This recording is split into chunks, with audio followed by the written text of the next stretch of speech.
केवट जी बोले लक्ष्मण जी देखिए, छोटा आदमी का सब सामान छोटा होता है। आप जिसको छोटा समझ रहे हैं, जब मेरी दृष्टि से देखिएगा ना, आपको यही बड़ा दिखाई देने लगेगा। मेरे घर का सबसे बड़हन बर्तन यही है, क्या करें प्रभु। देखिए हम गंगा का पानी लेकर के आए हैं, छोटो सो कठौता भरी आनी पानी गंगा जी। राम जी पानी लाने के लिए नहीं बोले, राम जी क्या बोले, बेगी आन जल। गंगा जी में पानी नहीं होता, गंगा जी में क्या होता है, जोर से बोलिए, जल। केवट जी बोले गंगा जी का पानी लाया हूं। लक्ष्मण जी बोले कितना बड़ा मूर्ख है, गंगा जल क्यों गंगा पानी बोल रहा है। केवट जी बोले लक्ष्मण जी आपके लिए गंगा जल होगा, लेकिन हम लोग इसी गंगा के किनारे रह कर न इस गंगा को जल से पानी बना दिया, और आज पुनः उस गंगा पानी को राम के चरण से स्पर्श करा करके इसको गंगा जल बनाने के लिए लाया हूं, इसलिए गंगा पानी बोल रहा हूं।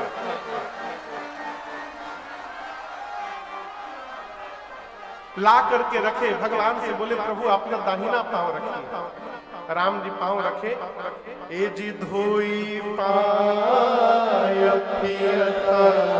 पुनीत बारी फेरी मतलब बदल बदल कर केवट जी ने कई बार फेरी कैसे, पहले दाहिना पांव धोए, पूरा पानी पी गए, कहे प्रभु बायां बाकी है अभी, फिर गंगा जल लाए, भगवान ने बायां पांव रखा, केवट जी रगड़ के धोए, अब धोने के बाद अब केवट जी बैठ गए। राम जी बोले क्या हुआ, पांव बाहर निकाले, केवट जी बोले प्रभु भूल हो गई हमसे। राम जी बोले क्या कर दी, केवट जी बोले प्रभु दाहिना पांव में धो दिया था, आप फिर से नीचे रख दिए, फिर धूल लग गया। राम जी बोले ऐसे तो जितनी बार धोगे उतनी बार लगेगा, इसीलिए तो बाहर नहीं निकाला हूं बाया वाले।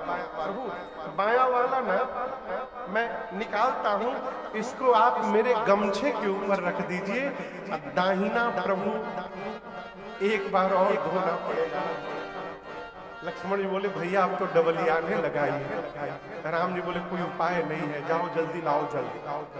तीसरी बार जल लाए, भगवान का दाहिना पांव दोबारा धोए, तीनों बार का जल केवट जी पी गए। अब भगवान केवट जी के कपड़े के ऊपर खड़े हैं, गमछे के ऊपर। लक्ष्मण जी बोले हो गया ना, आपके मन का हो गया, अब पार ले चलिए।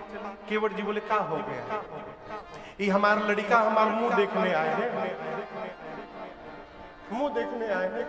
राम जी आप ध्यान नहीं दिए, अंतिम बार जब मैं पी रहा था ना, अंतिम बार ये हमारा छोटका टुनुआ जो है, मैं पी रहा था तो हमको ऐसे करके देख रहा था मुंह खोल के। एक बार प्रभु और आप भुला लेंगे ना, एक बार बच्चों को थोड़ा प्रसाद मिल जाएगा ना, एक बार और भुला दीजिए। अंतिम बार भगवान ने कहा जाओ। चौथी बार गए, जल लाए, पांव धोए, और आप उस दृश्य की कल्पना करिए, माई बाप भगवान खड़े हैं और भगवान के सामने केवट जी अपने बच्चों का मुख खोल के और उस मुख में भगवान का चरणामृत डाल रहे हैं, राम जी खड़े खड़े देख रहे हैं। भगवान को साक्षी बनाकर केवट जी ने अपने पूरे परिवार को चरणामृत पान कराकर तार दिया, पूरे परिवार को। और मैं आपसे बात कहूं, इस घटना के पहले चरणामृत पीने का नियम नहीं था। केवट जी से पहले पांव धोकर घर में छिड़का जाता था। चरणामृत पान करने की प्रथा को जन्म देने वाले हमारे केवट भैया हैं, इन्हीं से ये प्रथा, इसी धरती से पूरे परिवार को केवट जी ने चरणामृत पान कराया। अंत में थोड़ा बच गया था ना, केवट जी सोचे हम पी जाए, लक्ष्मण जी हाथ पकड़ लिए, तुम पहले याद करो तुम्हारे घर का कोई सदस्य छूट तो नहीं गया, याद कर लो, फूफा मामा चाचा केहू हितई आई लो।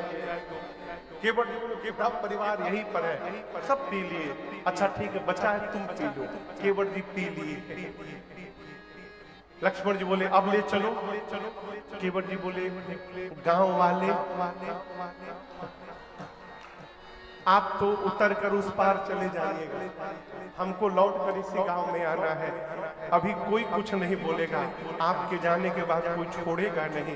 प्रभु एक झंझट से निकाल करके अब दूसरे झंझट में क्यों डालना चाहते हैं प्रभु? इसके बाद तो कोई बचा ही नहीं, किसके लिए बोलूंगा? बस एक बार राम, एक बार और, इसके बाद नहीं बोलूंगा, आखिरी बार। राम जी बोले बस अंतिम बार, बोले अंतिम का अंतिम प्रभु। केवट जी दौड़ कर गए, पांव जल लेकर पांव धोए, अब पूरे गांव वालों को चरणामृत पान कराया केवट जी ने। कोई खेत में खेत जोत रहा है, वहां जाकर तू पिया। 2 घंटा बीत गया, केवट जी गायब है। लक्ष्मण जी का आपा बाहर से केवट जी के बच्चों से बार बार कहां गए तो हर बाबूजी? लड़का बोले हम कहा जानी कहां गए। 2 घंटा बाद केवट जी सबको बांट करके आए। लक्ष्मण जी देखते बोले नाम नहीं लोगे अब दोबारा तुम किसी का, चुपचाप उस पार बिठाओ, ले चलो। केवट जी सोचे अब बोलूंगा तो मार डालेंगे। केवट जी लक्ष्मण जी के पास गए नहीं, राम जी के पास गए। जाकर बोले प्रभु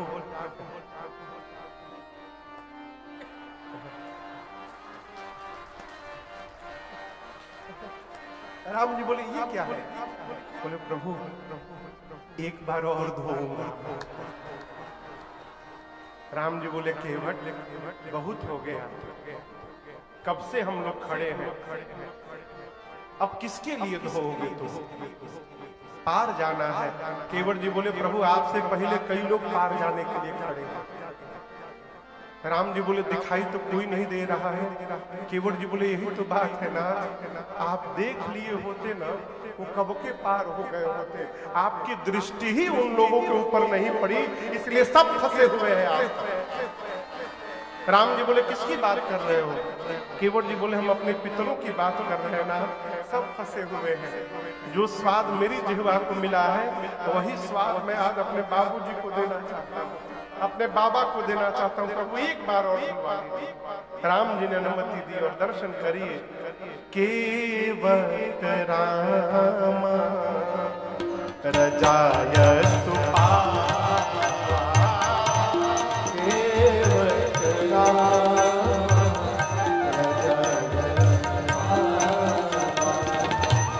पानी कठवता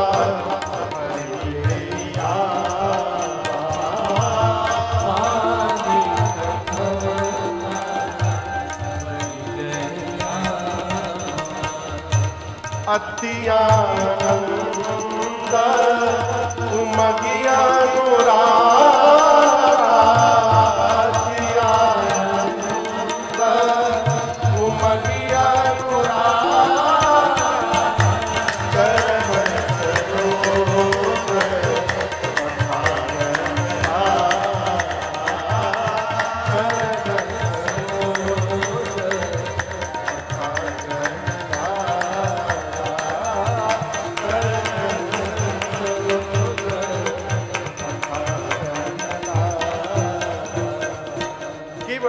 जल लाए और दर्शन करिए। अति आनंद उमगे केवट भैया अति आनंद, अति उमंग और अति अनुराग के साथ भगवान के चरण को पखारे और उसी चरणामृत से अपने पितरों का तर्पण करके केवट जी ने अपने समस्त पितरों को मुक्त कर दिया। बोलिए केवट भैया की जय। देवता केवट जी के ऊपर पुष्प की वर्षा करते हैं। आज केवट जी अपने पार हुए, परिवार को पार किया, पितरों को पार किया, सबको पार करने के बाद अब भगवान को पार करने के। मैं आपको बताऊं शोभा यात्रा के दिन जब हम लोग घाट पर नौका विहार कर रहे थे तो जो केवट भैया नाव चला रहे थे वो मैंने उनसे 2 बार कहा कि भैया बहुत हो गया, आप किनारे लगाइए। किनारे ले जाकर फिर घुमा के गोल घुमा। बोले महाराज जी अब आप हमारे बस में हैं, हम इसी में गोल गोल घुमाएंगे, आपको उतरने नहीं देंगे। वही घटना यहां घटी है। आपको मैं एक बात बताऊं भाई जी, जिस समय केवट जी कठौता में गंगा जल लेके राम जी के चरण के पास पहुंचे हैं ना, उस समय गंगा जी में उफान आ गया। गंगा जी में उफान आ गया। क्यों? गंगा जी केवट जी को धन्यवाद देने लगी कि धन्य है केवट जी, एक ब्रह्मा जी और शंकर जी थे जिन्होंने मुझे भगवान के